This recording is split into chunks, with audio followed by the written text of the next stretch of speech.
함께 기도하겠습니다. 하나님, 우리의 평강이 되어주셔서 감사합니다.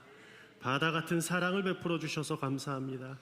나 같은 죄인 살려주셔서 감사합니다. 이 모든 찬양 주님께 올려드리오니 우리 은혜 찬양대의 찬양과 더불어 우리의 예배를 기쁘게 흠양하여 주옵소서.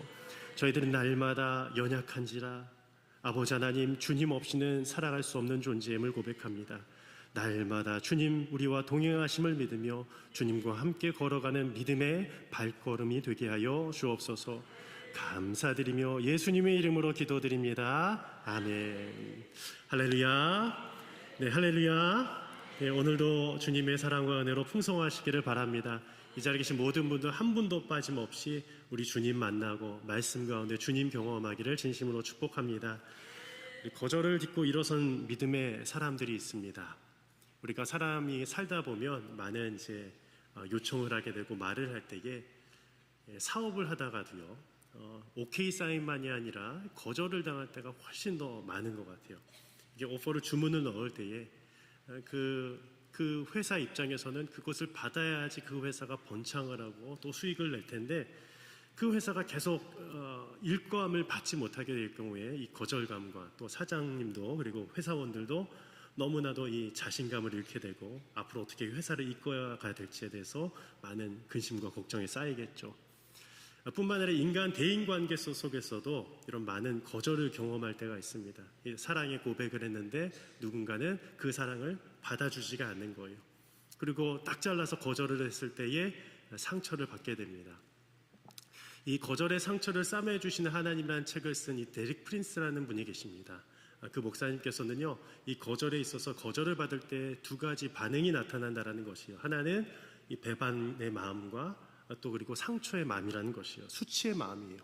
여러분들, 우리가 거절감을 당했을 때에 상처를 받으셨잖아요. 그때 느끼는 게 이 배반감과 수치감이라는 것이에요. 그래서 이 나를 거절한 사람을 향해서 오히려 이제 적대시하게 되고 오히려 그 사람에 대해서 또한 나에게 이제 수치를 주었지, 나를 배반했지 하고서 오히려 그 사람을 공격하게 된다는 것입니다. 과거 이 콜게이트 치약을 만든 이 창업자가 있습니다. 윌리엄 콜게이트입니다. 여러분들 아마 이 치약을 써보신 분들이 계실 거예요. 매우 유명한 이 세계적인 치약인데, 근데 이 윌리엄 콜게이트는요, 영국의 이 가정에서 자랐는데 18세 때에 미국으로 이민을 가게 됩니다. 근데 너무 어릴 적에 이 가난하니까 이 비누 공장에서 일을 하기 시작했어요. 뭐 허드렛 일도 하고 여러 가지 정말 잡다한 일들을 다 했습니다. 왜냐하면 그 가정이 너무나도 어려웠기 때문이었죠. 근데 그에게는 꿈이 있었어요. 나도 사업을 잘 일으켜서 좀 더 나은 삶, 그리고 좋은 일들을 많이 했으면 좋겠습니다. 나는 더 이상 이 가난한 가정 가운데 머무는 것이 아니라 좀 더 성공한 삶을 살고 싶습니다. 얼마나 또 그 어린 소년이 기도했겠습니까? 그런데 이 사업에 이 투자금을 받기 위해서 많은 사람들을 찾아가는데 계속 다 거절을 당하는 거예요. 야, 너가 뭔데? 근데 그 거절감 가운데 하나가 너 같은 어린아이가 무슨 사업을 한다고 하면서 다 거절을 했다라는 것이에요. 그때 그가 경험했던 것이 바로 수치감, 그리고 배반감, 거절감이었다라는 것이었어요. 그런데 그때에 우리 한 존경하는 그 마을의 한 할아버지, 기독교인 크리스찬 할아버지를 찾아가게 됩니다. 그 할아버지께 여쭤봤어요. 할아버지, 제가 좀 인생에 있어서 성공을 하고 싶습니다. 제가 어떻게 살아야 될까요? 라고 이렇게 여쭤봤는데 그 할아버지께서 이렇게 말씀하셨대요. 윌리엄, 내가 좋아하는 일을 하거라. 너는 꼭 성공할 수 있을 거야. 그런데 단 한 가지 조언이 있단다. 내가 하는 이 말을 꼭 들어야 한다.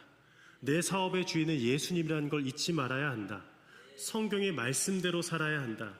내 어머니의 신실한 믿음이 윌리엄 너에게도 있다는 것을 내가 잘 안단다. 훗날 사업을 하게 되면 하나님의 말씀대로 내 수입의 10분의 1은 반드시 하나님께 돌려드려야 한다.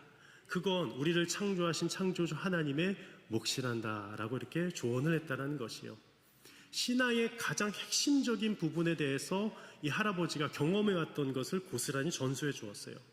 왜냐하면 그 할아버지도 그렇게 살았기 때문입니다. 우리들도 마찬가지 아니겠습니까? 우리도 얼마나 수많은 거절감 가운데서 상처와 배반과 수치감 가운데서 살아왔습니까? 그럼에도 불구하고 우리가 이 자리에 앉아서 예배드릴 수 있는 이유는, 우리가 믿음을 지닐 수 있는 이유는 우리의 만나주신 하나님의 역사가 있었기 때문이에요. 그 가운데 그것을 바로 우리가 무엇이라고 부릅니까? 거절 가운데서도 피어난 믿음이라는 것이에요. 오늘 이 말씀을 토대로 우리 삶 가운데 어떻게 하나님께서 그 거절감 가운데서 이 가나안 여인이 경험했던 그 거절 가운데서도 주님이 어떻게 만나 주셨는지에 대해서 오늘 말씀을 통해 좀 살펴보기를 원합니다. 한 세 가지를 살펴보기를 원하는데요. 첫 번째, 예수님은 침묵 가운데서 여인의 감추어진 믿음을 끌어내길 원하셨습니다라는 것이에요. 오늘 본문의 배경을 설명하면 또 지역적인 설명이 필요할 텐데요. 오늘 첫 구절은 이렇게 시작했습니다. 예수님께서 거기서 나가셔서 두로와 시돈 지방으로 가셨다라는 것이었어요. 우리가 좀 지도를 보면 알겠는데요. 이 거기서라는 지방은요, 이 말씀의 앞뒤 문맥을 보면 게네사렛 지방이라는 것을 알 수 있습니다. 즉 오늘 이 갈릴리 호수가 보이시죠? 중앙에 보면 이 호수가 있습니다. 그 북서쪽에 게네사렛이라는 지방이 있었습니다. 예수님께서는 이곳에서도 여러 사역들을 하셨어요. 그런데 이곳에서 어느 지방으로요? 저 북녘 땅, 저 해안가 지방 두로와 시돈 지방으로 가신 것이었어요. 즉 무슨 뜻이냐? 바로 이 유대인이 살던 지역에서 이방 땅으로 나아가셨다는 것입니다. 왜 갑자기 예수님은 그 이방 땅으로 가셨을까? 저는 궁금증이 생기기 시작했어요. 그래서 평행본문 마가복음 7장 24절 말씀을 찾아보았습니다. 이 말씀에 이렇게 기록이 되어 있습니다. 예수께서 일어나사 거기를 떠나 두로 지방으로 가서 한 집에 들어가 아무도 모르게 하시려 하나 숨길 수 없더라 라는 것이에요. 즉 예수님께서는요, 그 사역의 자리에서 떠나 한 집에 들어가 아무도 모르게 하시려고 했어요. 즉 조용한 시간을 보내길 원하셨어요. 여러분들, 우리들도요, 모든 사람들마다 쉼의 시간, 조용한 시간이 필요합니다. 예수님도 그 지역에 가셔서 그러하시고자 하셨습니다. 그런데 숨길 수 없더라라는 말씀을 보면서 그곳에서도 이미 예수님이 왔다는 것을 누군가 알아채고 소문이 났다는 것이었어요. 이 마태복음의 말씀의 앞장들을 살펴보면 이미 이 갈릴리 주변으로 두로와 시돈 사람들이 왔다는 것을 성경 가운데서 찾아볼 수가 있습니다. 즉 소문을 듣고 이미 예수님께로 찾아온 사람들이 두로와 시돈 지방의 사람들이었습니다. 근데 그들도요, 집으로 돌아갈 거 아니겠습니까? 그 소문이 두로와 시돈 지방에 쫙 자연스럽게 퍼진 것이었어요. 저는 좀 조심스럽긴 한데 또 제 얘기를 해서 여러분들, 저도 이렇게 좋아하는 사람이 있거든요. 누구겠어요? 예수님이죠. 그리고 저는 좋아하는 사람이 또 한 사람이 있습니다. 제 아내를 너무 좋아합니다. 여러분들 질투하지 마십시오. 근데 제 아내를 너무 사랑하는데 가끔 때론 제가 또 말로써 더 잘해야 되는데 실수할 때가 있는 것 같아요. 제가 더 이쁜 말을 해야 되고 해야 되는데요. 근데 한 번은 제가 어떤 목회자 모임에 가서 했는데 목사님들이 좀 이렇게 때로는 이제 결혼 생활하면서 좀 어려운 점에 대해서 막 얘기를 하시더라고요. 근데 제가 그때 눈치 없이 제 아내 너무 칭찬을 해버린 거예요. 제가 그냥 가만히 있었어야 되는데 제 아내는 밥도 잘 차려줘. 아빠 물론 밥 당연히 다 차려주지만 제 그런 자랑을 너무 했더니 표정들이 별로 안 좋아지더라고요. 너무 또 자랑을 해서 안 될 것 같아요. 근데 제 이야기는 무엇이냐? 여러분들, 내가 진짜 어떤 정말 소중한 사람을 만나게 되면 좋은 얘기들을 막 하게 돼요. 예수님을 인격적으로 만나게 되면 누구 얘기를 하게 되겠어요? 여러분들, 예수님 얘기를 해야 돼요. 여러분들, 예수님을 진짜 만나면 누구 얘기를 해요? 여러분들, 예수님 얘기를 해야 됩니다. 그러니까 이 강단에서도요, 제가 전할 때 무슨 어떤 예화뿐만 아니라 예수님이 전달되길 바라고요, 예수님이 기억되길 바랍니다. 그리고 우리 성도님들이 예수님에 대해서 오늘 말씀을 들었다면 우리가 한 주간 동안 예수님 이야기를 우리 이웃, 그 전에 우리 자녀들에게 해야 되고 가족들에게 해야 되고 또 우리들의 가까운 이웃들에게 예수님을 이야기하는 거예요. 너무 좋으니까요. 바로 오늘 두로와 시돈 지방의 역사가 그러했다라는 것이에요. 예수님의 소문이 쫙 퍼진 거예요. 얼마나 아름답습니까? 그 이방 땅 가운데서도 예수님이 구원자시다, 예수님을 만나면 치유가 되는구나 라는 것을 알게 되었어요. 그리고 그때 오늘 이 한 여인이 나타나게 되고 불쑥 찾아왔습니다. 그리고 주님 앞에 나아가 이렇게 이야기합니다. 22절 말씀인데 함께 읽어보겠습니다. 시작. 가나안 여자 하나가 그 지경에서 나와서 소리질러 이르되 주 다윗의 자손이여 나를 불쌍히 여기소서 내 딸이 흉악하게 귀신 들렸나이다 하되. 오늘 이 여인에 대해서 어디 여자라고 합니까? 유대 여자가 아니었어요. 두로와 시돈 여자였으면 가나안 여자였습니다. 이 마가복음 이 말씀에 보면은 수로보니게 여인이라고 나옵니다. 수로보니게는 수로는 시리아를 뜻합니다. 아시죠? 시리아 지역에 살고 있던 보니게는 페니키아를 의미합니다. 페니키아 아시죠? 예, 이 해상의 여러 국가들이었습니다. 정말 이 무역을 통해서 성장했던 고대 국가들이었습니다. 이 두로아시돈이 그런 나라였어요. 그런데 이런 도시에서 있었던 이 여인이 바로 이방 여인이었는데 그녀가 주님 앞에 나와서 간청을 하기 시작했어요. 왜요? 큰 문제가 있었기 때문이었습니다. 그녀의 문제가 무엇이라고 했습니까? 귀신 들렸어요. 딸이 그냥 단순히 아픈 게 아니라 영적인 심각한 문제가 있었어요. 여러분, 이 문제가 있으면 어떻게 되는지 아십니까? 저도 이제 예전에 귀신 들렸던 한 가정을 제가 봤다고 했잖아요. 저 어릴 적이요. 그 당시에 좀 그런 일들이 있었어요. 90년대였습니다. 90년대 초중반이었던 걸로 저는 기억하는데 한 딸이었어요. 그 딸, 이 정육접집 우리 집사님의 딸이었는데 그 딸이 늘 밤마다 구렁이가 보이니까 밤마다요. 그게 막 자신을 막 감싸니까 소리를 꽥꽥 계속 지르는 거 밤마다 새벽마다 윗집 아랫집 온통 어떻게 할 수가 없는 거예요. 그래서 그 집사님이 어딜 찾았겠어요?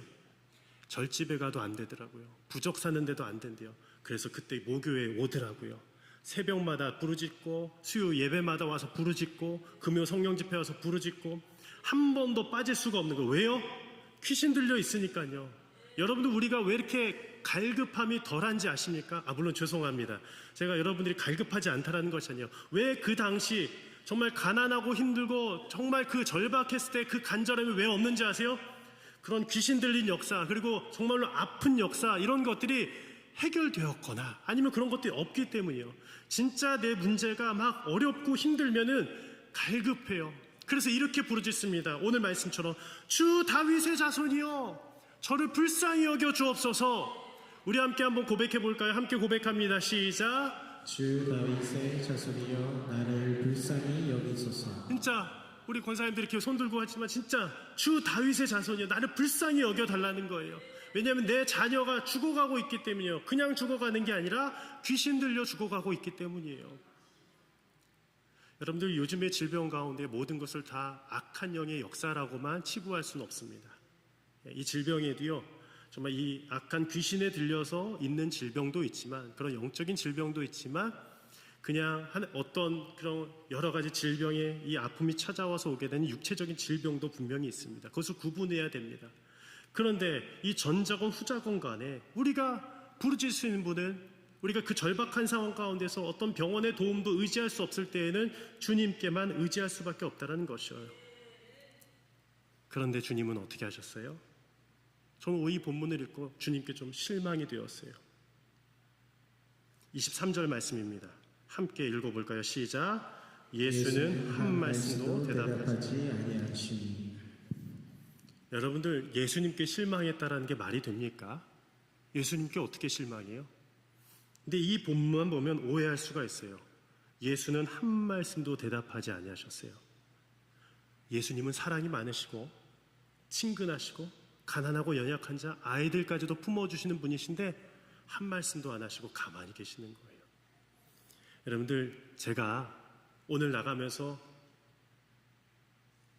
성도님들에게 아무에게도 인사 안 하고 그냥 가만히 노려보기만 한다고 한번 해보십시오. 이 목사님 바뀌었네. 오늘 밥맛도 없네. 오늘 점심도 먹고 가지 않겠어. 그리고 혹시 그냥 귀가하실 분들이 계실 수도 있겠습니다만 오해하지 마십시오. 그러지 않겠습니다. 근데 오늘 예수님 평소와 너무 다르신 거예요. 그동안 이 말씀 가운데 이렇게 차가운 모습은 보이지 않아요. 사실은 이 똑같은 고백, 주 다윗의 자손이 나를 불쌍히 여기소서라는 고백을 마태복음 9장에서 두 맹인도 똑같은 고백을 했어요. 그때 예수님이 어떻게 말씀하셨어요? 내가 능히 이 일을 할 줄을 너희가 믿느냐 하며 재차 바로 물어보셨어요. 너희가 믿느냐? 내가 이 일을 행할 줄을. 그때 이 두 맹인이 주여 그러하외다 라고 고백했을 때에 주님께서 어떻게 말씀하셨습니까? 너희 믿음대로 될지라. 그리고 나서 그들의 눈이 밝아진지라 라고 성경에 기록되어 있는데 이 두 맹인의 눈도 뜨게 해주신 분께서 왜 지금은 가만히만 계신 걸까요? 그녀를 싫어해서요? 아니에요. 그녀에게 모욕감을 주기 위해서요? 아니에요. 이 성경의 앞부분을 보면 그렇게 느껴집니다만 결국에는 주님께서 그녀의 믿음을 끌어내시기 위해서 그렇게 침묵 가운데 계셨다는 겁니다. 따라서 이 침묵 속에는 깊은 의도가 있습니다. 무슨 의도냐? 여러분들, 예수님의 침묵은요, 무관심이나 외면이 아닙니다. 여인의 마음속에 감추어진 이 믿음을 더욱 깊이 드러내고자 하시는, 그 믿음을 끌어내길 원하시는 거예요. 여러분, 우리 믿음이 다 있습니다. 성도님들 가운데 그 믿음이 있습니다. 근데 어느 순간에 그 믿음을 더 끌어내길 원하세요. 여기에 있는 게 아니라 더 올라오길 원하세요. 믿음이요. 왜 그런지 아세요? 그래야지 너가 더, 우리가 일상에서도 주님 찾고 주님 전하면서 더 성령 충만함 가운데 살아있기 때문에 그러한 믿음을 주시고자, 더 깊은 귀한 믿음을 주시고자 주님께서는 지금도 때로는 침묵 가운데에 조용히 계실 수도 있다는 것이에요. 그래야 해서 오늘 저는 이것을 이렇게 한 단어로 표현해 봤습니다. 침묵 속에 감추어진 예수님의 비밀이라는 것이에요. 침묵 속에는 예수님의 그 사랑의 비밀이 오늘 감추어져 있다는 것입니다. 따라서 이 고백을 함께 올려보았으면 좋겠는데, 믿음은 무엇이냐? 함께 한번 읽어볼까요? 시작. 믿음은 하나님이 아무 말씀도 안 하실 때도 하나님을 신뢰하는 것입니다. 바로 그때 하나님은 침묵 속에서 가장 큰 일을 이루십니다. 아마 우리 성도님들 가운데에도 지금까지 오랫동안 믿음 생활했지만 아직도 말씀하시지 않는 것처럼 느껴질 수도 있을 것 같아요. 내가 이렇게 사업의 아이템들을 다 준비했는데 여전히 십몇 년 동안 했는데 아직도 해결되지 않는 것처럼 보일 수도 있습니다. 또는 여러 가지 우리 자녀들의 문제를 가지고 한없이 기도를 했는데 여전히 동일선상 그냥 그 자리에 제자리에 맴돌고 있는 것처럼 보이는 분들이 계실 수 있습니다. 주님이 그때에도 침묵하신 것이 아니라는 것이에요. 그러한 가운데서도 하나님 무엇이냐? 하나님을 신뢰하는 믿음을 원하신다라는 것이에요. 왜냐하면 하나님은 침묵 속에서 가장 큰 일을 이루실 것을 믿기 때문입니다. 따라서 오늘 첫 번째, 이 예수님은 침묵 가운데서 여인의 감추어진 믿음을 끌어내길 원하셨던 것처럼 지금 이 순간 우리 모든 성도님들의 믿음을 끌어내기를 원하신다는 사실을 꼭 기억하시기를 바랍니다. 우리 두 번째로는 믿음은 나의 자존심을 다 내려놓고 끈질기게 주님 앞에 엎드리는 것입니다라는 것이에요. 우리 함께 우리 두 번째 대지를 함께 고백해 볼 거예요. 함께 읽어보겠습니다. 시작. 믿음은 자존심을 내려놓고 끈질기게 주님 앞에 엎드리는 것입니다. 예수님의 이 침묵에 이제 누가 움직이기 시작했느냐? 제자들이 움직이기 시작했어요. 왜냐하면 그 소리가 너무 이제 듣기가 괴로운 거예요. 아니, 예수님 좀 고쳐주시면 되지 하면서 이렇게 얘기했어. 그 여자가 지금 뒤에서 소리 지릅니다. 좀 그를 좀 보내십시오. 근데 여기서 보내다라는 것은 그냥 고치지 말고 보내는 게 아니라 예수님 여태까지 다 고치지 않으셨습니까? 빨리 고치셔서 보내라는 말씀이에요. 이 간청을 오히려 제자들이 다시 한번 주님께 올려드렸어요. 근데 그제서야 예수님이 입을 떼셨어요. 그리고 이렇게 말씀하셨습니다. 24절에 예수께서 대답하여 이르시되 나는 이스라엘 집의 어린 양 외에는 다른 데로 보내심을 받지 아니하였노라 하시니. 이 말씀 계속 한번 띄워주실까요? 이 말씀을 보고서 또 예수님께서 너무 또 매정하신 것 아닌가. 이 침묵 가운데 이제는 또다시 거절을 하시는 모습처럼 보입니다. 나는 이스라엘의 집 어린 양 외에는 다른 데로 보내심을 받지 않았다는 것. 두로와 시돈 땅, 아니 또 다른 사마리아 다른 곳으로 보내지 않았다라는 그런 표현처럼 느껴집니다. 하지만 이 말씀의 저희는 그것이 아닙니다. 무슨 뜻이냐? 예수님은 먼저 사역할 곳이 어디인지를 말씀해 주셨어요. 그곳이 어디입니까? 바로 유대의 민족이었어요. 이스라엘 민족이었어요. 그들이 하나님께서 선민으로 택하신 바다, 그들 가운데 하나님 나라의 그 천국 복음이 전파되기를 먼저 말씀하셨습니다. 그래서 12 제자들을 파송하실 때에도 이렇게 말씀하셨죠. 이방인의 길로도 가지 말고, 그리고 사마리아인의 고을에도 들어가지 말고 오히려 이스라엘 집에 잃어버린 양에게로 가라라고 이 12 제자들에게도 신신당부하셨던 것입니다. 먼저 이스라엘 민족들에게 그 복음을 전하라는 것이었어요. 그 복음도 선민들에게 적용되었던 것입니다. 그렇다고 그것이 이방 사람들을 배제하는 것이 결코 아니었습니다. 결국에는 그 이방인들로 흘러갈 것을 주님께서도 계획하셨고 약속하셨어요. 그런데 그것이 오늘 앞당겨진 사건이 바로 이 본문이었어요. 너무 놀랍지 않습니까? 그 은혜가 앞당겨졌다라는 것이에요. 여러분들, 은혜가 앞당겨지면 얼마나 감사하겠습니까? 그런데 그것이 진정한 하나님의 때였다라는 것이에요. 그래서 오늘 이 여인은 기다릴 수 없었습니다. 지체할 수 없었습니다. 그리고 이렇게 고백했습니다. 주여, 저를 도와주십시오. 첫 번째 간청이 무엇이었습니까? 다윗의 자손이여, 저를 불쌍히 여겨 주시옵소서. 그리고 두 번째 고백이 뭐라고요? 주여 저를 도와달라는 거예요. 불쌍히 여겨주시고 도와달라는 것이었습니다. 그럼 이제는 예수님이 허용하셨겠죠? 아니에요. 세 번째 거절을 하세요. 무려 세 번째나 거절을 하셨어요. 또다시 또 거절하셨다라는 것이요. 심지어는 이제는요, 그 여인을 향해서 뭐라고 표현하세요? 비참한 표현을 쓰셨습니다. 우리 26절 말씀이었어요. 대답하여 이르시되 자녀의 떡을 취하여 개들에게 던짐이 마땅하지 아니하니라. 한번 말씀을 보면요, 이 여인이 수치심을 얼마나 당했을까? 그렇지 않겠습니까? 이 말이 우리들에게 전해진다고 생각해 보십시오. 자녀들의 떡을 취하여 너희 같은 개들에게 던짐이 마땅하지 아니하다. 사실 그 당시에 이 유대인들, 예수님을 포함한 유대인들이 이 이방 사람들 향해서 어떻게 표현했냐면 사람이라 하지 않았어요. 개라고 했습니다. 퀴온, 헬라어로 퀴온입니다. 들개, 일반적인 개입니다. 근데 물론 이 말씀을 자세히 살펴보면 예수님 좀 더 유하게 표현은 하시긴 했습니다. 퀴나리온이었어요. 강아지라고 표현했어요. 개라고는 안 하시고 그래도 퀴나리온이라고 하셨어요. 그럼에도 불구하고 여러분들 어떻게 사람과 개를 동일시할 수 있겠습니까? 물론 요즘처럼 이 반려견이 내 자식처럼 키우는 사람들이 있어요. 그래서 반려견 이름까지 성까지 요즘에 붙이시더라고요. 제가 그거 뭐 무시하는 거 아닙니다. 얼마나 귀하니까 그러겠어요. 근데 이 당시 문화는 그게 아니었어요. 사람과 개는 완전히 동떨어졌었어요. 예수님도 이 표현을 할 때에 사실은 그 여인에 있어서는 더 수치감이 느낄 수 있는 그런 상황이 처할 수도 있었습니다. 그럼에도 불구하고 왜 예수님은 이렇게까지 표현을 하신 것일까? 왜 강아지라는 표현까지 하셨을까? 왜 그랬겠습니까?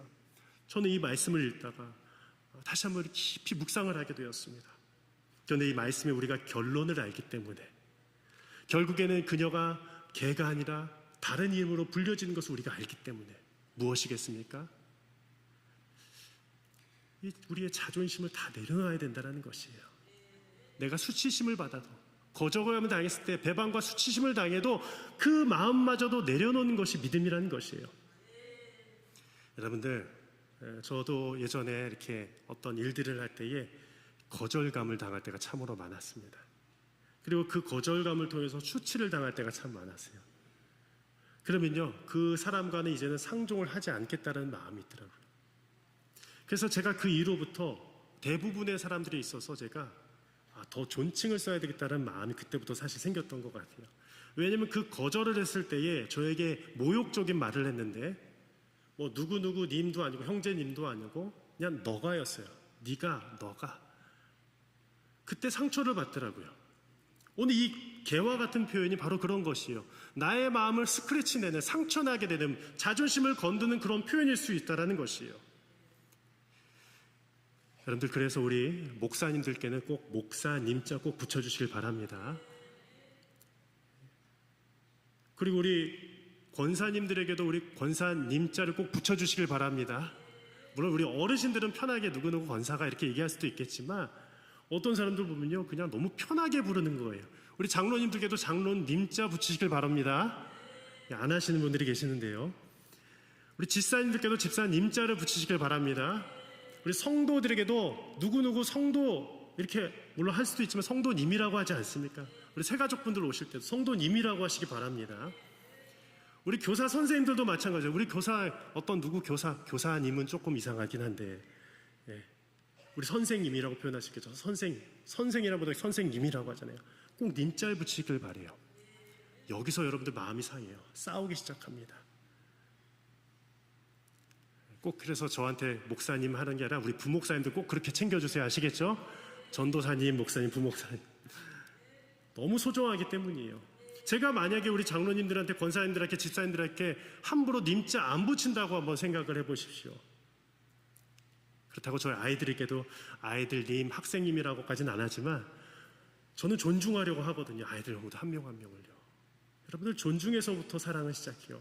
그런데 어쩔 때는 이 자존심을 무너뜨려버리고 힘들 때가 있어요. 그런 위기의 순간이 찾아옵니다. 누군가로부터 교회에서 그렇게 상처를 받아요. 근데 그때 우리가 누구를 바라봐야 되느냐? 예수님을 바라봐야 돼요.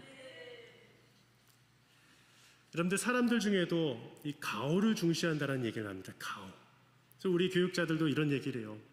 우리가 돈이 없지 가오가 없냐 이런 얘기들을 늘 합니다.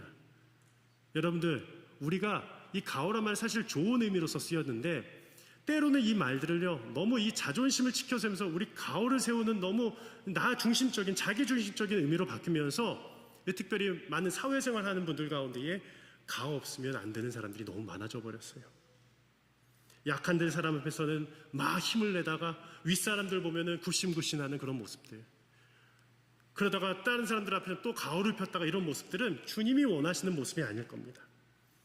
즉 무엇이냐, 하나님 앞에서는요 가오 잡는 인생이 되면 안 됩니다라는 것이에요. 여러분들 우리 한번 따라해 볼까요? 하나님 앞에서 가오 잡지 맙시다. 여러분 좀 우스운 얘기일 수도 있지만 내 자존심 지켜 세우면 안 된다라는 것이에요.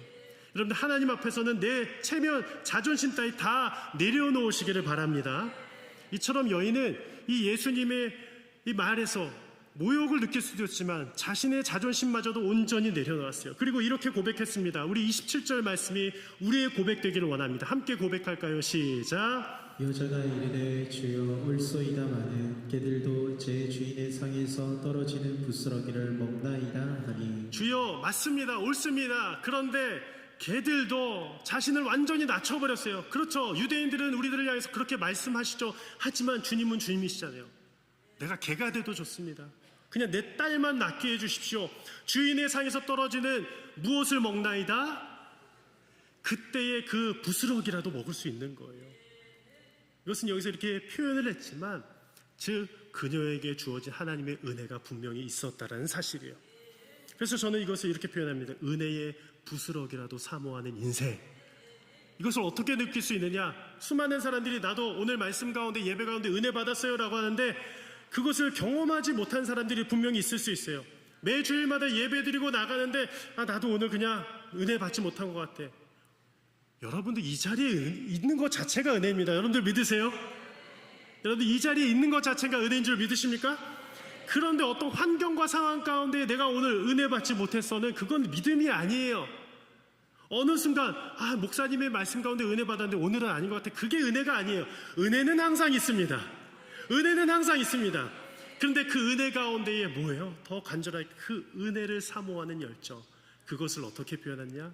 오늘도 그 은혜의 부스러기라도 사모하는 것. 그것이 바로 간절한 오늘 가나안 여인의 사모함의 열정이었다라는 것이었어요. 따라서 오늘 이러한 고백이 있어야 될 거예요. 하나님, 제게 자격이 없어도 하나님의 은혜를 사모합니다. 지금 이 시간 은혜를 베풀어 주세요. 그때의 하나님 더 귀한 은혜, 더 각절의 은혜를 허락해 주실 줄을 믿습니다. 우리 세 번째 마지막으로 믿음은 무엇이냐? 하나님의 구원의 역사를 열어가는 통로가 됩니다라는 것이요. 그때 주님은 이렇게 축복하시면서 말씀하셨어요. 마지막 말씀 함께 읽고 마치겠습니다. 시작. 예수께서 대답하여 이르시되 여자여 내 믿음이 크도다. 내 소원대로 되리라 하시니 그때로부터 그의 딸이 나으니라. 아멘.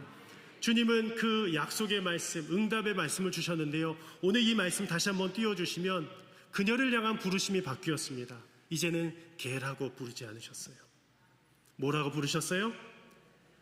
여자여. 헬라어로 귀나이라고 합니다. 너무나 중요한 단어예요. 존중과 사랑이 담긴 표현이에요. 예수님도 사실은 그녀를 존중하고 사랑했는데 왜 여기까지 이 말씀을 처음부터 하지 않으시고 침묵하시고 또 거절하셨다가 또 개라고 표현하셨다가 왜 이제서야 여자라고 말씀하셨을까요? 그것은 바로 그녀에게 있는 믿음을 끌어내시기 위함이었고 그녀의 이 자존심마저도 다 주님 앞에 내려놓길 원하셨고 마지막으로 이 딸의 치유를 경험하기 위해서 그녀를 향하여 이 여자라는 말을 아끼시고 아끼셨다는 것이었어요. 여러분들, 주님께서는 그녀의 믿음을 바라보셨습니다. 그녀의 믿음 가운데 내 믿음이 크도다라고 말씀해 주셨습니다. 실제로 이방 사람들 가운데 가장 큰 칭찬을 받았습니다. 그리고 내 소원대로 그의 딸이 귀신에서 놓이게 되었음을 믿습니다.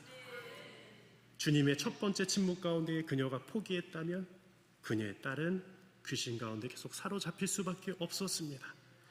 주님의 그 두 번째 거절 가운데서 그녀가 포기하고 나아갔다면 믿음의 결과를 경험하지 못했을 겁니다.